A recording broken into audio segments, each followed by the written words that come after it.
The blue light of the Galactic Council chamber fell across Commander Teo's crystalline body like water through clear glass. His form shifted with each movement, catching the light in ways that made it hard to look at him directly. He stood at the front of the massive circular room, and behind him sat representatives from every major power in the known galaxy. They had been waiting for this meeting for a very long time. "We have called this assembly to discuss the matter of Earth," Teo said, his voice echoing through the chamber.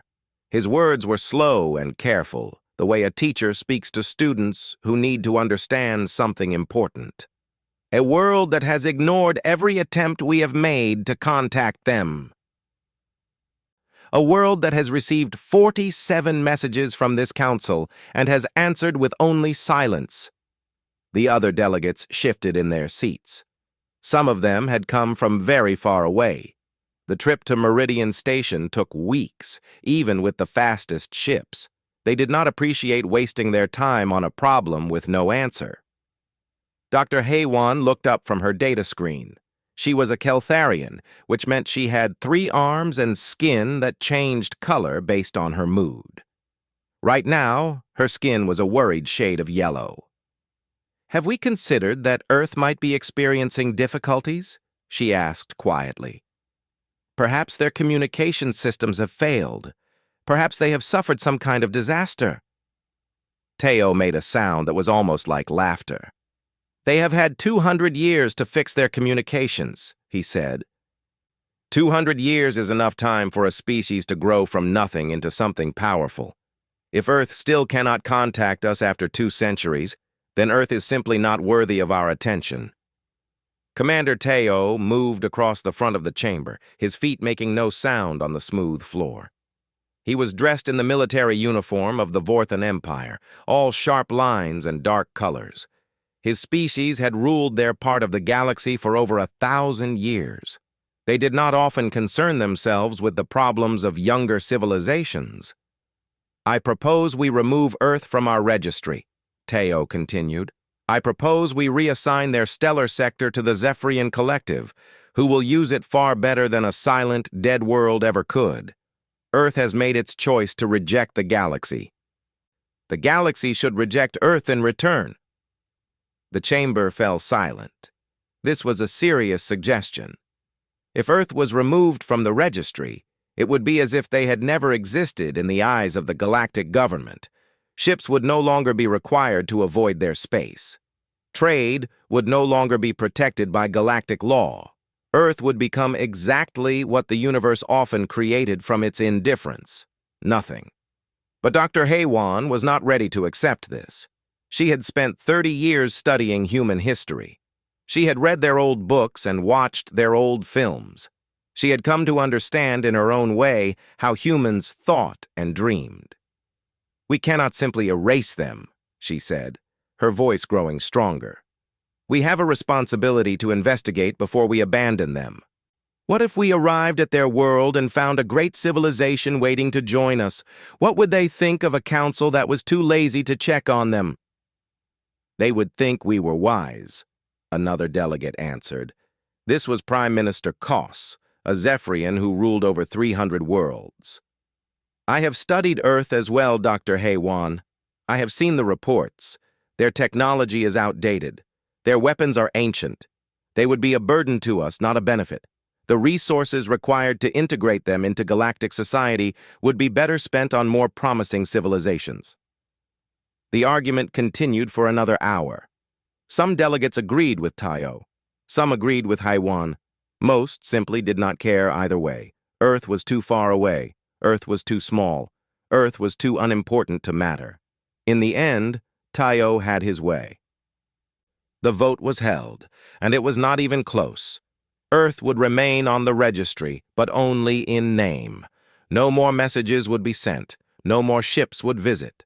Earth had been given 200 years to prove itself, and it had chosen to remain silent. The galaxy would honor that choice by leaving the humans alone. As the delegates left the chamber, no one noticed the small change that occurred in the deep space monitoring system. The sensors that tracked movement across known space had detected something unusual. It was small at first, barely noticeable, a slight distortion in the fabric of space itself, the kind of thing that could be caused by a single ship traveling through a fold in reality. But the sensors were not programmed to alert anyone about such things. The sensors had been set only to warn of attacks or invasions. A single ship, or even a few ships, would not trigger any alarms. Dr. Haywan returned to her small office after the meeting. Her office was decorated with objects from many different worlds. She had a shelf of Earth books written by humans who had lived thousands of years before the Galactic Council even existed. She picked one up now, a thin volume with a faded cover. It was called The Odyssey, and it had been written by someone named Homer. She opened it to a page she had marked long ago. The words were simple, but they said something important. They were about a man who had been lost for 10 years, trying to return to his home. They were about a man who refused to give up no matter how long the journey took. Dr. Haywan wondered if Earth might be like that man. She wondered if they were out there somewhere, lost in space, struggling to find their way back to the stars. She wondered if the galaxy would even recognize them if they finally arrived. She would not have to wonder for very much longer. At that exact moment, in the depths of space far beyond the edge of known galactic territory, something was happening that would change everything. Massive energy signatures were beginning to appear on very old sensors, the kind of sensors that most galactic powers had forgotten about because they were so old and outdated. These sensors had been placed in space 200 years ago, and no one had thought to check them since then. The distortions were growing stronger. The fold in space was becoming wider, and through that fold, one after another, the shapes of ships were beginning to emerge from the darkness. They were unlike anything the galaxy had ever seen. They were newer, they were stronger, they were waiting. The age of silence was about to end. Captain Minsu stood on the bridge of her ship and watched the stars. The vessel was called the Indomitable, and it was the first of 2,000 warships that were now moving through space toward the galactic center. Behind her, other ships moved in perfect formation, each one as dangerous and beautiful as a coiled snake ready to strike. She had trained for this moment her entire life. Every person on this ship had done the same. "How long until we reach the edge of galactic territory?" Minsu asked. Her voice was quiet, but everyone on the bridge could hear her clearly. There was an old human saying that quiet people were often the most powerful ones, and Minsu had learned how to be quiet in a way that made others listen carefully. 17 hours at current speed," answered Commander Park Jin. He was standing beside her, his hands moving across the holographic displays that floated in the air before them. The displays showed maps of space, power readings from the ships, and thousands of other pieces of information. Park Jin had memorized most of it, but he liked to check the numbers anyway. Numbers did not lie. Numbers did not change because of wishes or hopes. Minsu nodded slowly. 17 hours. That was how much longer they had before they entered the space that the Galactic Council claimed to control. That was how much longer they had to be invisible, to be unnoticed, to move like ghosts through the universe. After that, everything would change. The whole galaxy would know that Earth existed. The whole galaxy would know that humans had been preparing. She thought about the past 200 years. She thought about her great-great-great-grandfather, who had been alive when the first message came from the Galactic Council. She thought about how confused everyone had been. A message from aliens. A message asking Earth to join a galactic government. A message offering trade and knowledge and connection to a wider universe. Earth had been young then. Too young, the leaders had decided. Too unprepared. Too vulnerable. They had looked at the message, and they had asked themselves a difficult question. What would happen if they said yes? What would happen if they joined a galaxy where stronger species took whatever they wanted from weaker ones? What would happen if Earth became just another small world that could be conquered or exploited or forgotten? The answer had been to say no. To say nothing. To disappear. But disappearing did not mean stopping. It meant planning. It meant building. It meant preparing every single day for 200 years so that when Earth finally did arrive, no one could ever exploit them again. "Have the deep sensors picked up any traffic from the galactic powers?" Minsu asked. Park Jin checked the data. "Nothing unusual," he said. "Their old monitoring stations are not even active anymore. They do not expect anything to come from this direction. They have forgotten that space exists beyond their territory." "Good," Minsu said. "Let them continue to forget. Let them continue to debate about whether Earth is even real. By the time they know we are here, we will already be here." In the communication center 3 levels below the bridge, Dr. Kwanho was preparing the message that would tell the galaxy who they were. Kwanho was not a military man. He was a scientist and a teacher. His hands were more comfortable holding books than holding weapons. But he understood that sometimes the most important message required the background of military power to be heard. He had spent months writing and rewriting the message. Every word had to be perfect. Every sentence had to be clear. He was not speaking just to the leaders of the Galactic Council. He was speaking to all the people of the galaxy. He was introducing them to a species that had watched and waited and learned while the rest of the universe had forgotten about them. "Dr. Kwanho?" One of the communication officers approached him. Her name was Ji-Soo, and she was one of the best operators Earth had ever trained. "The captain is asking if the message is ready." Kwanho looked at the words on his screen one more time. They were simple words. They were honest words. They did not boast or threaten. They simply said what was true. "Yes," Kwanho said. "The message is ready, but we wait until the captain says so. We arrive first. We make them see us. Then we speak." The hours passed slowly.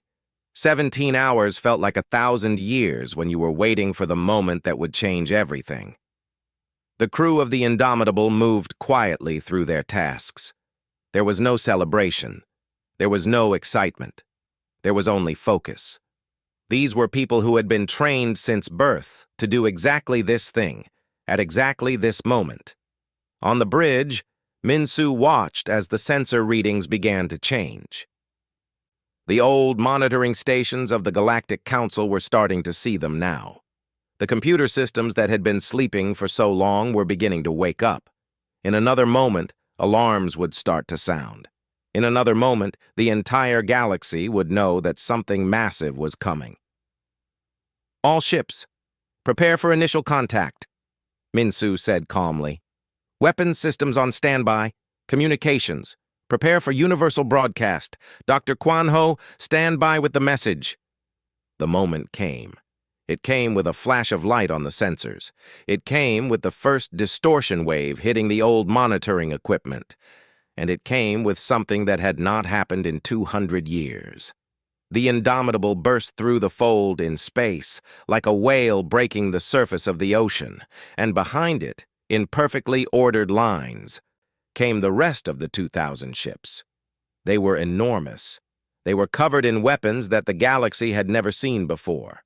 They were beautiful and terrifying all at the same time, and they were silent. They made no aggressive moves. They made no threats. They simply appeared, like a dream becoming real, like a ghost stepping out of the darkness. On Meridian Station, where the Council had just finished their meeting about the useless planet called Earth, the sensors suddenly screamed with alarm. Everything that had been quiet and boring just moments before became loud and urgent. Delegates began to run. Military forces began to mobilize. And on every screen across the station, the same terrible question appeared. What in the name of all the stars was happening? The 2,000 ships from Earth moved forward slowly, deliberately, like an enormous army that had all the time in the world and nothing to fear. They had traveled so far. They had waited so long. And now They were finally here. The galaxy was about to learn that forgetting a species was not the same as making them disappear. The meeting room at Grey Haven was designed to make everyone feel equal. The table was round. The chairs were all the same size. The windows looked out at the empty space beyond the station, where nothing could threaten anyone. But nothing could make this meeting feel equal, not when one side held all the power. Ambassador Yan He walked into the room slowly. She was dressed in formal diplomatic clothing, the kind that showed respect to all the species of the galaxy. Her clothes were made from fabric that could change color slightly, matching the temperature and mood of whoever wore them. Right now, they were a worried shade of purple. She tried to make them lighter, but her nervousness showed through anyway. Captain Min Su was already sitting at the table. She was not dressed in her military uniform anymore. She wore simple, clean clothes in the human style, but her presence filled the room like a physical thing. Beside her sat Commander Park Jin and Officer Tae Ho. They were not smiling. They were not unfriendly. They simply looked like people who had already made all their important decisions and were now simply waiting to see what would happen next. "Thank you for coming," Min Su said. Her voice was kind, but there was steel underneath it. "I know this must be difficult. 2 days ago, you did not believe we existed. Now you must listen to us. That is not easy." Yan He sat down across from Min Su. She took a moment to look at the human captain carefully. In all of her years as a diplomat, Yan He had learned that you could tell many things about a person by watching how they sat, how they moved, how they held their eyes. Min Su was a person who had never been afraid. That was the most dangerous thing about her. "The council sent me to understand your intentions," Yan He said carefully. "They wish to know if you come in peace or if you come as conquerors." "Those are not the only two choices," Min Su replied. "But I understand why your leaders would think in such simple ways. For them, the universe has always been only those two things: power and weakness, conquest and subjugation. They have never considered that there might be a third option." "And what is that third option?" Yan He asked. Min Su leaned forward slightly. "Equality," she said. "That is what Earth wants. Not dominance, not submission, equality." The word hung in the air like something that had never been said before, because in the known galaxy, it had not. Equality was not how the galactic powers operated. The stronger ruled, the weaker obeyed. That was the natural order of things. That was how it had always been. "The Council will not accept that," Yan He said. "They will see your fleet as a threat. They will gather their own forces. There will be war." "That would be their choice," Park Jin said. His voice was calm and reasonable. "Not ours. We have not attacked anyone. We have not made any threats. We have simply arrived and asked to be treated as equals. If the Council chooses to respond with war, then that is because they prefer war to equality." Yan He felt something strange happening inside her.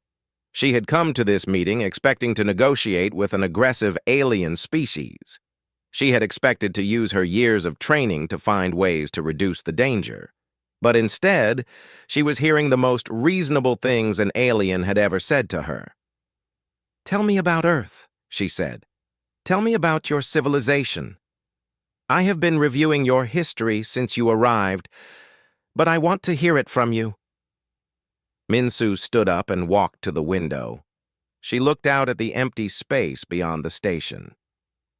200 years ago, she began, Earth received a message from a civilization that seemed very advanced compared to us. They offered to let us join something called the Galactic Council. They offered technology. They offered knowledge. They offered to bring us into a larger community. She paused, watching the stars. "But our leaders were careful," Min Su continued. "They studied the message, they studied the history of galactic interactions, and they saw that every younger species that joined the Council had eventually lost everything. Their resources were taken, Their territories were divided among stronger powers. Their people were enslaved or discarded. So our leaders made a decision. We would not join the council. We would not accept the offered help. Instead, we would help ourselves. And so you disappeared, Yanhee said. Yes, Minsu agreed. We told the council that we were not ready, and then we cut off all communication. We made ourselves invisible, but we did not stop. We did the opposite of stopping. We built the fastest ships. We created the strongest weapons. We learned everything that other civilizations had discovered, from their public broadcasts and their scientific publications. We learned from history. We learned what it took to survive. Taeho spoke for the first time. For 200 years, our factories have never stopped working. Our schools have never stopped teaching. Our scientists have never stopped researching. Every human from age 5 to age 75 has been trained in some way to support this effort. We have made ourselves ready. And now you are here, Yanhee said quietly. Yes, Minsu said. And we are asking the council a simple question. What role does the council intend for humanity to play? Will we be respected as equals, or will the council try to do what it always does, which is to find a way to dominate us? Yanhee thought about this. She thought about the words of Dr. Haewon, who had tried to warn the council about this very thing. She thought about all the younger species that had joined the council and had slowly lost everything. She thought about what it meant that humans had chosen to be invisible instead of vulnerable. I will tell the council what you have said, Yanhee said. But I must warn you, the Vorthan Empire does not respond well to ultimatums. Neither does the Zephyrian Collective. They will see your fleet as a threat, and they will react in ways that may lead to violence. Then violence will come, Minsu said. She said it the way someone might say that rain would come. It was a fact. It was not something to be afraid of. It was simply something that might happen. But we did not come here with 2,000 ships because we were hoping for a pleasant conversation. We came with 2,000 ships because we knew what the galaxy is truly like. We came with 2,000 ships because we refused to be discarded again. As Yanhee left the meeting room, she found herself thinking about Earth differently than she had before. She thought about 200 years of silence, 200 years of preparation, 200 years of humans building in secret, never knowing if what they were building would actually work, if the galaxy would even let them exist. And she thought that if the Galactic Council had simply answered that first message from Earth, if they had simply treated humans with respect from the beginning, none of this would be happening. But the Council had been arrogant. The Council had been certain that Earth was not important.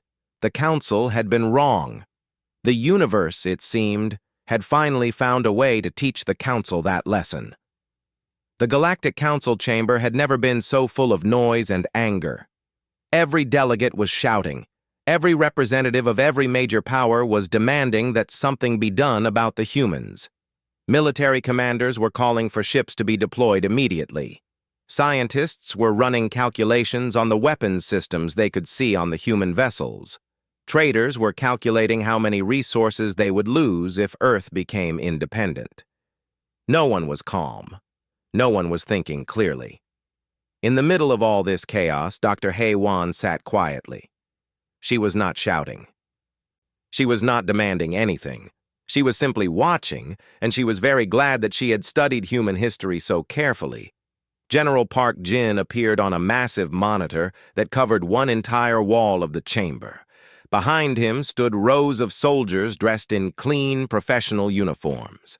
They were not showing any emotion. They were simply standing there, silent and waiting.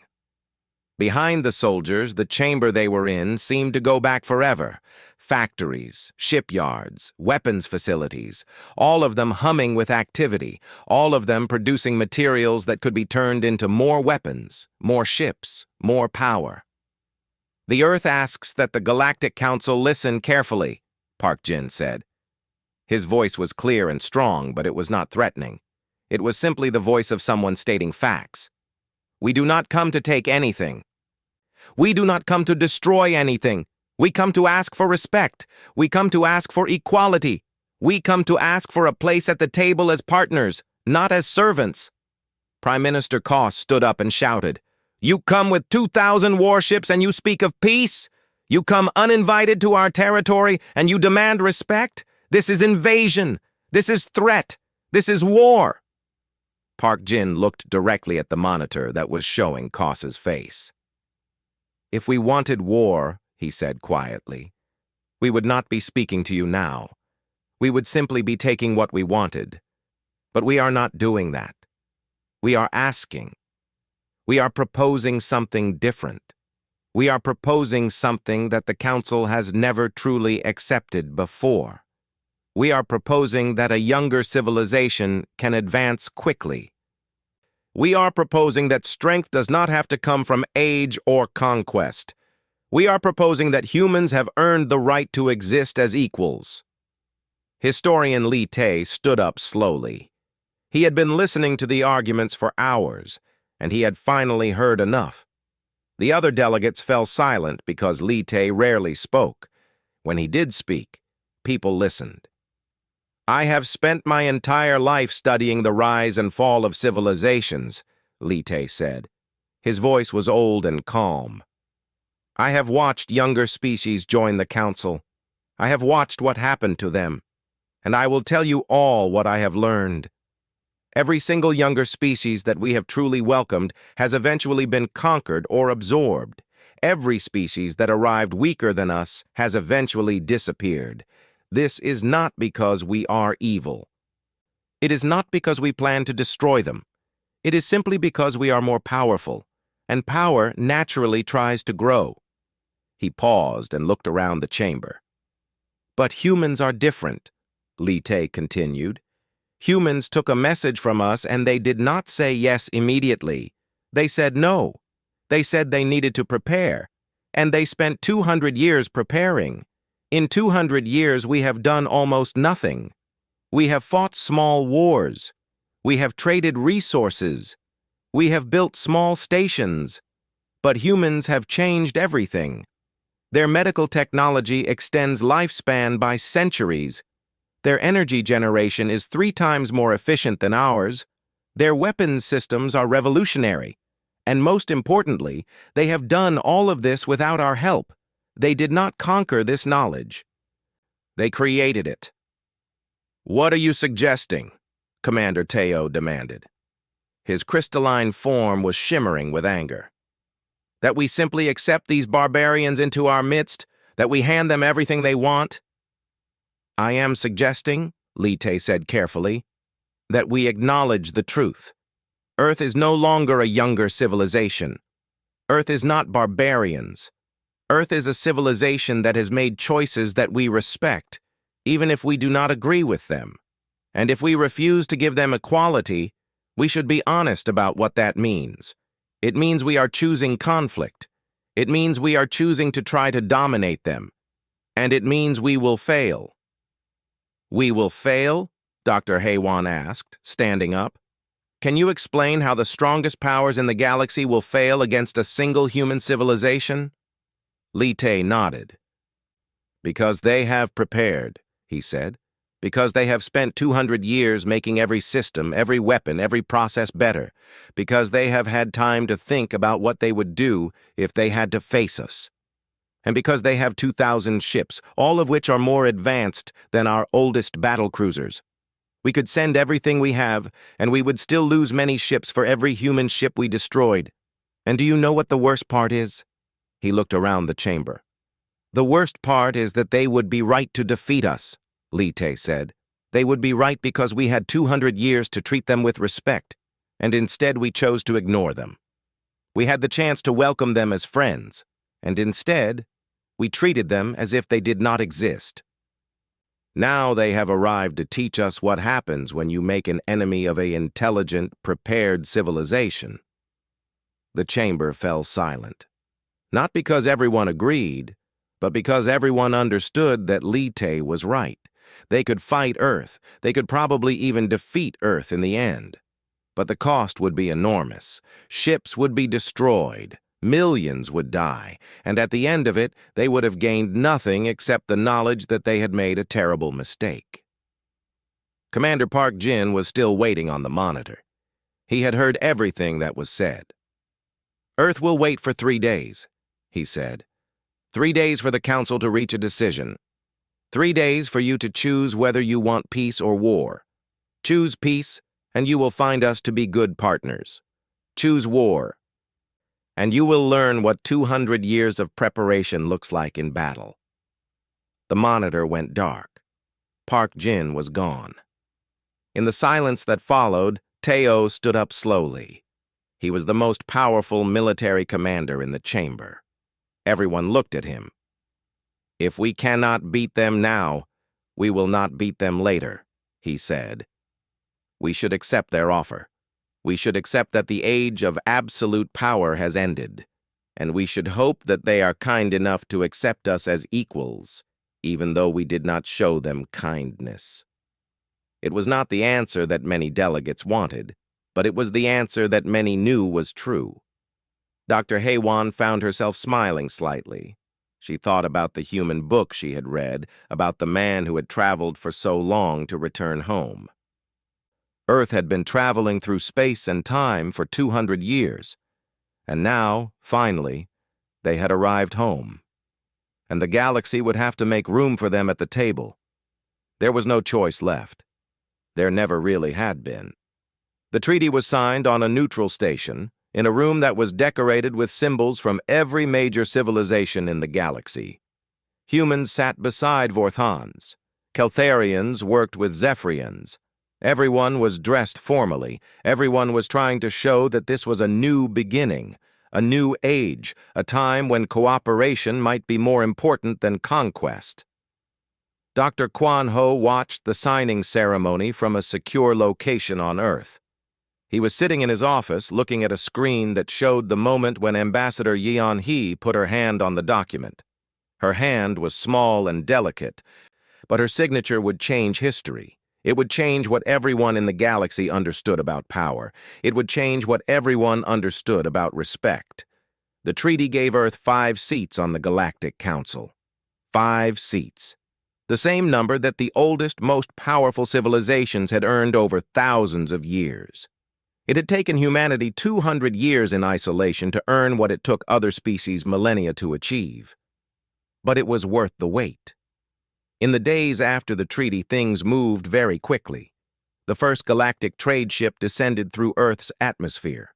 Quan Ho stood on a platform overlooking the Pacific Ocean, watching as the vessel came down through the clouds.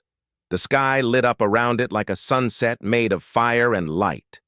Beside him stood Captain Min Su, now dressed in civilian clothes because she was no longer just a military commander. She was the voice of humanity to the entire galaxy. "They are nervous," Min Su said, watching the ship descend. "They have never dealt with humans before. They do not know what to expect." "Neither do we," Quan Ho replied. "We have been alone for so long. The idea of working with alien civilizations is strange to us, but we must learn. We must show them that we can be good partners." "We already have," Min Su said. "We showed them by arriving with enough power to make them listen. That is the language that all the older civilizations understand. Strength, preparation, discipline. But now, we have to show them something else. We have to show them that we are also kind, that we are also fair, that we are not just about power." Over the next few weeks, alien scientists began to arrive on Earth. They came to study human technology. They came to understand how humans had advanced so far in such a short time. They came to begin the long process of true partnership. Colonel Tae Ho, who had been one of the military commanders aboard the Indomitable, took on a new job. He was now overseeing the integration of Earth's military with the Galactic Defense Forces. It was not an easy job. Many humans wanted to keep their distance from galactic military affairs. But Tai Ho understood something important. Earth's military did not need to stay isolated anymore. Earth was now part of something larger, and Earth could help protect that larger community. On Meridian Station, Ambassador Yeon Hee had become the chief voice of humanity to the Galactic Council. She spent her days negotiating the details of trade agreements, technology sharing, and joint research projects. She spent her nights writing reports back to Earth about what was happening. The galaxy was changing. It was not changing because humans had demanded it. It was changing because humans had shown that change was possible. One evening, Yeon Hee had a private meeting with Dr. Hae-won, the Keltharian diplomat who had first tried to protect Earth's reputation in the Council. "I owe you a debt," Yeon Hee said. "If you had not spoken up for us, if you had not suggested that the Council investigate before abandoning us, we might have arrived to a very different situation." "You would have arrived regardless," Hae-won said. Her skin was a warm shade of orange, showing that she was pleased. "I simply did what was right.